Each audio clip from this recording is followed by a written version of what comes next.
Hey guys, it's Ted Bogert. It's Friday. Welcome back to the TED Show. I'm here with Megan Gallagher, and we are going to talk about your mental health matters, a topic that is so important to me, and I think it should be important to you.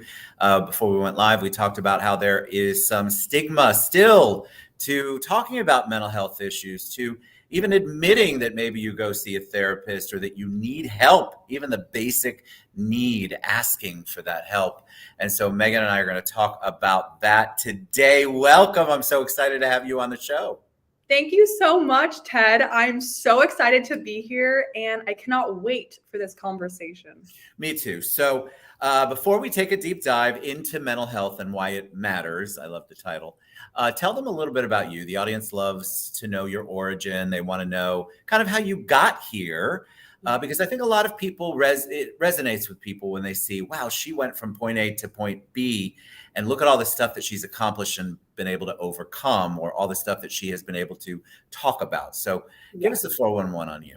Yeah, so hello, everyone. My name is Megan Gallagher. I am a two-time TEDx speaker, four-time best-selling author, blogger, on-camera TV host, and a writer. My journey, where do I even begin? For me, I had a very good childhood, very good upbringing. And then once I hit kind of 8th grade, freshman year of high school, I started really struggling. And in the beginning, I wasn't sure what was going on. It was just these panic attacks. But at the time, I did not know that they were panic attacks.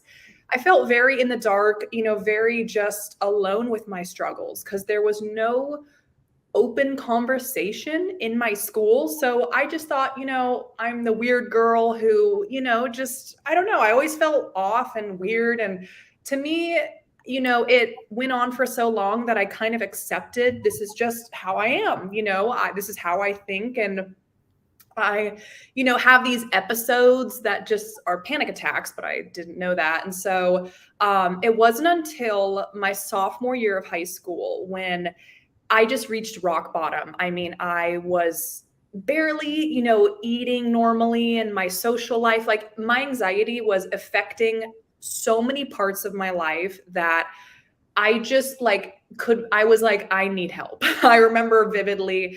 It was sad. I was in the bathroom stall in my high school. Just literally, that was a routine of mine. If I had a panic attack, I would ask my teacher, can I go to the bathroom? And I would literally just sit in a stall just to help time go by. And, I just wanted to be alone. So I would literally just sit and quiet. Let me ask you before you go on, because I think it is very important that you describe what a panic attack is for you, because we have a lot of people who are experiencing them and they don't know how to identify that's what's going on. They either think they're losing their minds completely, they can't figure it out. And so I think a lot of people suffer in silence like you did. Because nobody explained to them, hey, this is a panic attack, or this is what a panic attack looks like. So for me, I will say, when I did have panic attacks, they would come on as, at first my heart rate would just get very accelerated. Like, imagine you're in an intense workout and it's just ding, ding, ding, and you're like, okay, I'm just sitting in a cubicle or something calm, but your heart rate is like through the roof. I also would get sweaty palms, like really clammy. And I just remember I would feel so uncomfortable. Like I felt like I wanted to get out of my skin. I was hot and sweaty. The room was kind of spinning and I'm like, this is just terrible. And sometimes, my head, fingers would get all tingly and the pins and needles feeling. So I think for a panic attack, you can feel a wide range of symptoms. If you Google it, there's like a list of 500, headache, or your toes go numb, or your eye vision gets blurry. So whatever you're feeling is probably a panic attack if it's under that realm. But I just would feel so uncomfortable. And then, a panic attack, basically in like a scientific way, it's the fight or flight response, which means your body is sensing a potential danger. So your cortisol levels go up. Basically, the fight or flight, you want to flee and be safe. So you have all this adrenaline going. And then, it's like you go up and then the come down. It's so emotionally and energetically draining where I just remember when I was in high school, I would feel exhausted all the time. Sure. Because, it's so up and down and up It's and down. taxing on your mind, your body, your soul, your spirit. It can be paralyzing, immobilizing. Yes. And I think people beat them. And what happens, you're going through it. I have never experienced one, but my family members have. So the way they describe it is you're going through it. And because you have in your mind, no rational reason as to why it's happening, it causes even more stress and anxiety. And so it's this snowball effect. Yeah. And I think, I remember when I was younger, I mean, thankfully, I kind of, had that rock bottom-ish moment where I was in the bathroom stall and I'm like, I just was like, there has to be a better way to live life. Like, I remember even at 15, I was like, I just started getting sad thinking about, me as an adult and after high school, what would happen. Cause I was like, this just like, how am I going to, be a mom one day? How am I going to have a job if I can't even sit in one like class without having to go to the bathroom? So that thought, I was like, there just has to be an answer to what is going on. So I think literally that night I went home, had dinner, and then I sort of like pushed myself to ask my parents for help, which a lot of people, would have shame about it or not want to ask for help. But I was just very vocal and I like cried in front of my parents and they did not judge. And then literally the following week, I had my first therapy session ever and it blew my mind away. I felt like I could breathe and take off all of this extra weight. And so I remember I was like, wait, this feels so good. I always feel so great after therapy. And this lady is not going to judge me. She doesn't really know me. I can tell her everything. And, it's safe. And I was like, this is like amazing. I need more of it. I mean, I talked about how I don't have panic attacks, but I did 5 years intensive therapy. And I just feel like when I was there, it was probably the first time I felt safe. One of the first times I felt safe talking about what I was feeling or going through or what I had experienced. And I just remember walking out of the therapist's office every week, feeling on top of the world. It was the first time I had felt that way since I could remember. And so, but the power of the stigma almost wasn't going to do it. And I think that's what a lot of people struggle with. And I just want to encourage them that there are a lot of people who are experiencing the same things that you are, maybe in a different way, but it's manifesting itself in a similar way. And so getting therapy is not a bad thing. It is not negative. It's not a weakness. It is such a powerful thing for you to accept and work through. Yes. And that is like a really powerful thing when you said it's not a weakness, because I remember when I was a teenager, that's something that I work through in therapy is kind of, peeling away the layers of all these beliefs I had about myself. And, like my childhood was great. It was positive. The traumas, I mean, I don't say traumas, but the traumas I've been through have been very like easy to deal with. But I remember in therapy, my therapist kept on digging, but why, Megan? Like she wanted me to go deeper.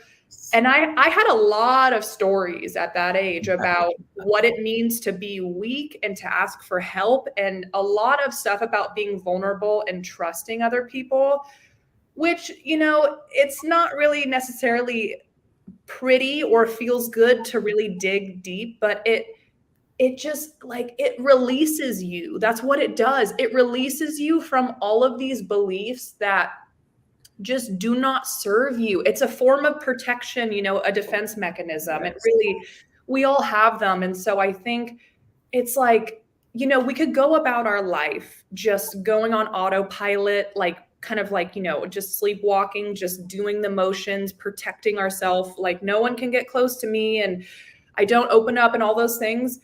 But you have to realize at the end of the day that as human beings, we all, at the core of ourselves, just want to give and receive love. We want to feel heard and seen. So those survival mechanisms, they work for a period of time, but then you will reach a point where you're like, I want to live a better quality of life. And that's what happened to me. So you get through, and thank you for sharing that, by the way. Yeah. You get through, it's just so important. I have so many guests I have so many people who watch the show afterward say, oh my God, I'm so glad that she shared that or he shared that, because you feel like you're alone in this a lot. You feel completely isolated. Like you're the only, you said what, weirdo or odd. You feel completely disconnected because you look surface wise at what's going on. It's kind of like social media today, which is a whole nother discussion, but you look surface wise at what's going on. You think, God, my life's not perfect.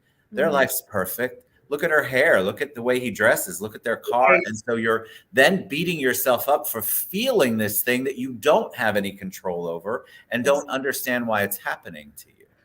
That's a really good point, Ted. And I actually have learned from my years in therapy, I have a rule about that because I still am a human being. So I have my moments where my brain wants to compare and we all do.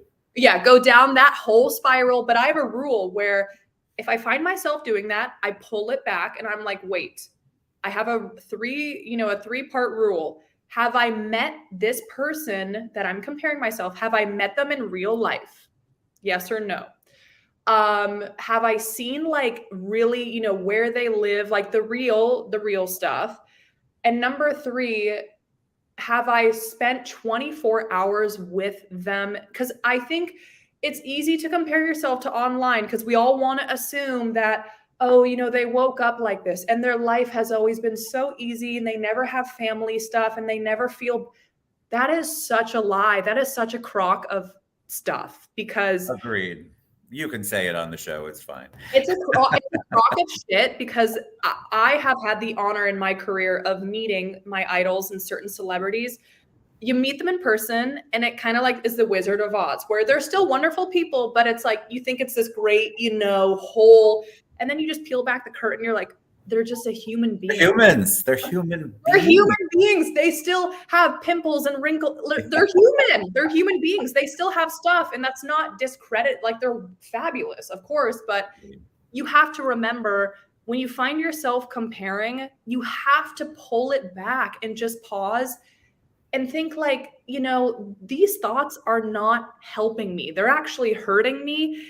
And like, have you read their whole life story? Like if you really want to compare your chapter 1 to their chapter 900, exactly. I mean, like you have to realize that, their story may shock you. Maybe they were once homeless or broke or, whatever, but it's like, you can't compare yourself unless I think you do the 3-part rule and you really evaluate, okay, maybe it's not fair because I haven't met them in person and I don't really know what their home life is like. And, some people don't share their personal life online, which is fine, but, they're still humans. They still. I agree. I think social media there's a power there that is beautiful when it's utilized in the right way. And then there's a power that is negative depending on what your frame of reference and your narrative is on how you receive it. So it's very important for you to have. I love the 3 questions. That's a great test, right? Because I'm the same and I'm 900 years old. I will look on social media and go, oh my God, that person's 20 years younger than me. Right. They're driving I don't know I'm terrible at cars, but like a Lamborghini or a Ferrari or something like that. And I think, well, I don't have one of those, but it's momentary because I have had a lot of therapy and I understand how to pull myself back. Yes. Not everyone has those tools. So you hit rock bottom. And then there's one thing when you've got teen angst, not that's what you had, but hormones, you got all that stuff going on. It's another thing to realize, all right, I want this because now you're an adult. Yes. I want this to be something that is my message, my purpose, my passion.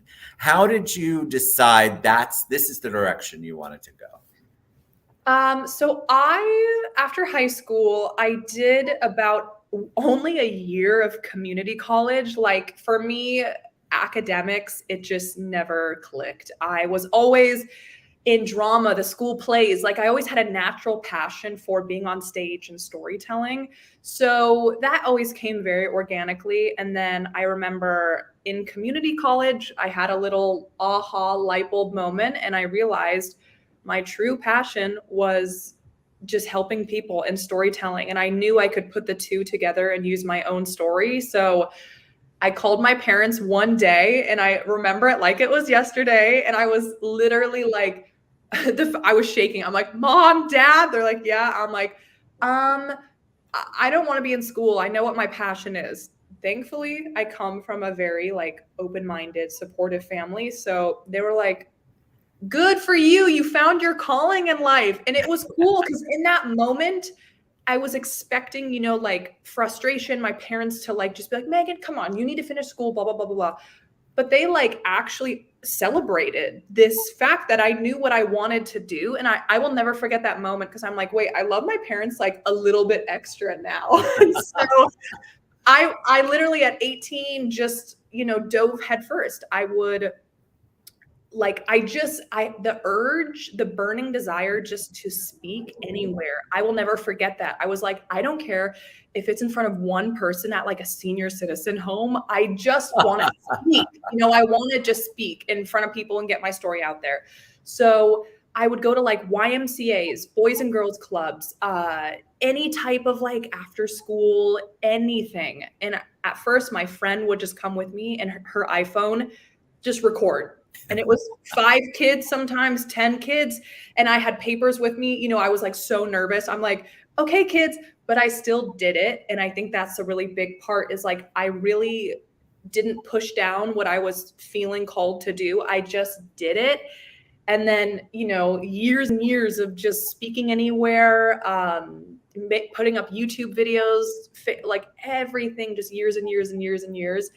And that was 8 years ago. So now at 26, I've self-published 4 books, given 2 TEDx talks. That's amazing. All of that is amazing. Your accomplishments. And I think that's what's so critical because we listed your bio and we'll continue to post that.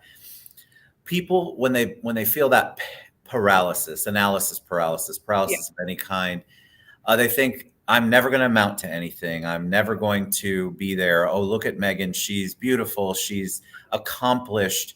And what they need to understand is that your journey involves a lot of stumbling and rock bottom and issues and challenges, but you still continued to push through.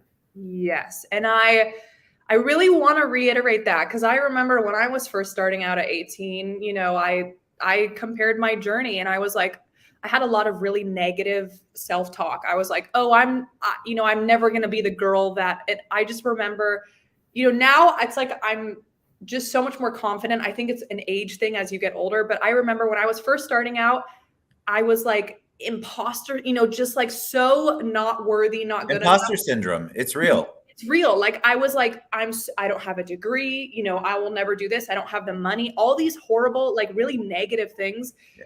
So I just want to say, like to anyone watching, if you're just starting out, it's like, I come from a very normal family. Nothing was handed to me. I worked.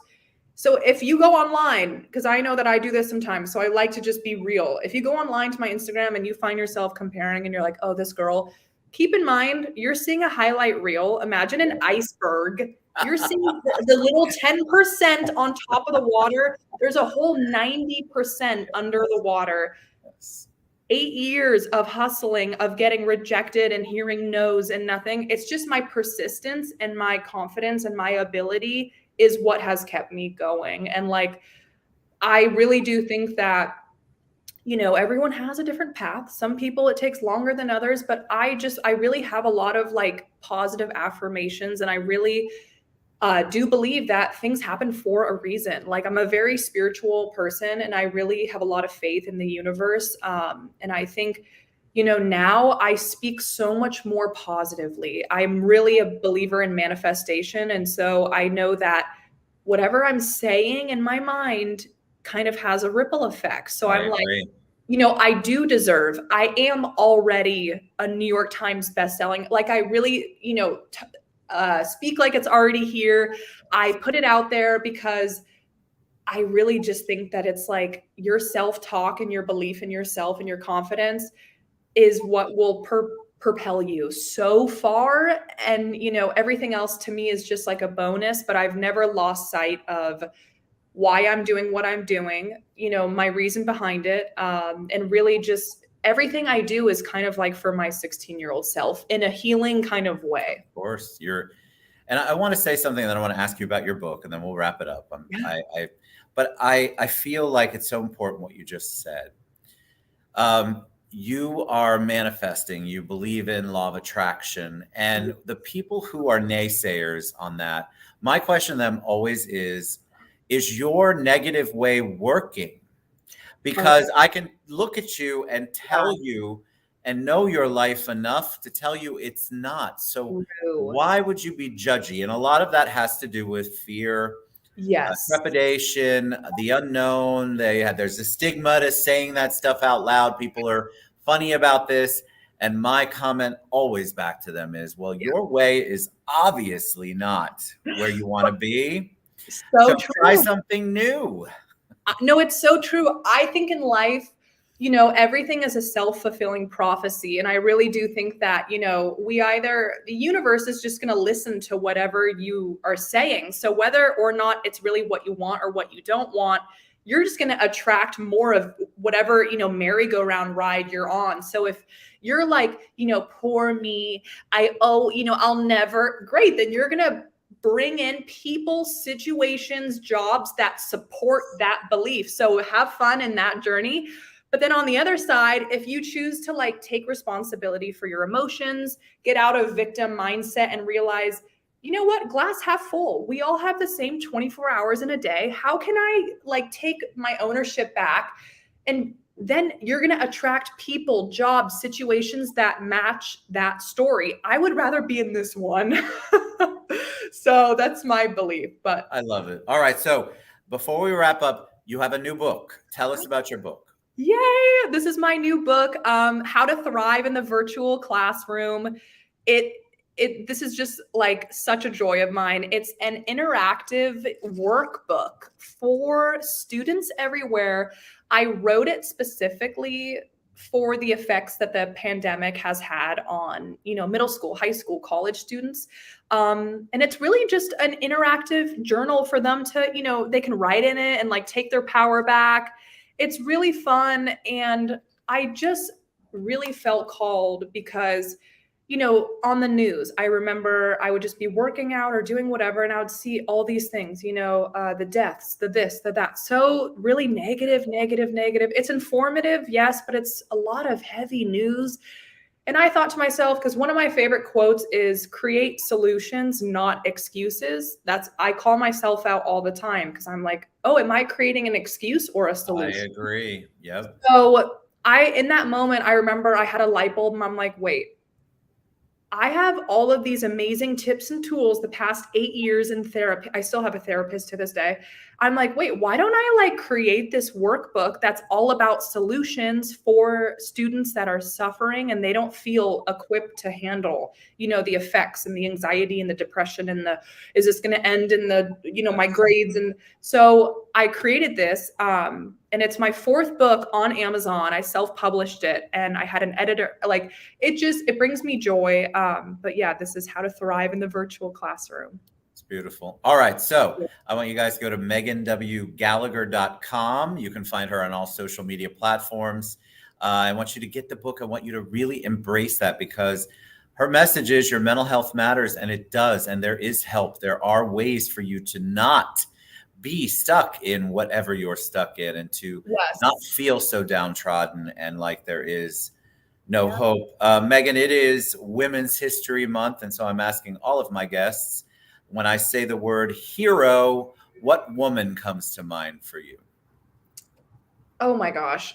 Immediately, my mom. Shout out to Courtney. You know who you are. I adore my mom more than anyone on this earth. she really, I do believe that in the spiritual sense, I do believe that like in reincarnation and our souls kind of choose our family members to learn certain lessons. And I really feel like I chose my mom because like just some crazy, she helped me day in and day out when I was in high school.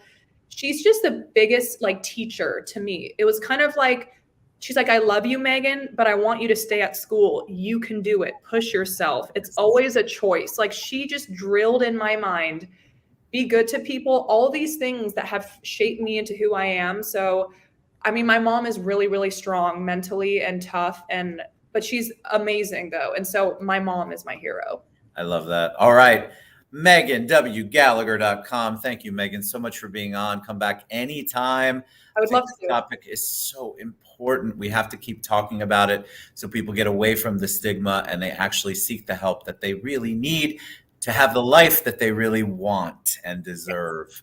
So thank you so much. Come back anytime. You guys go to MeganWGallagher.com and we will bring her back on. I would love to have you back on. Your mental health matters. We mean that. We do Yep. mean that. So we love you guys. Thank you so much, Megan. We'll see you guys soon.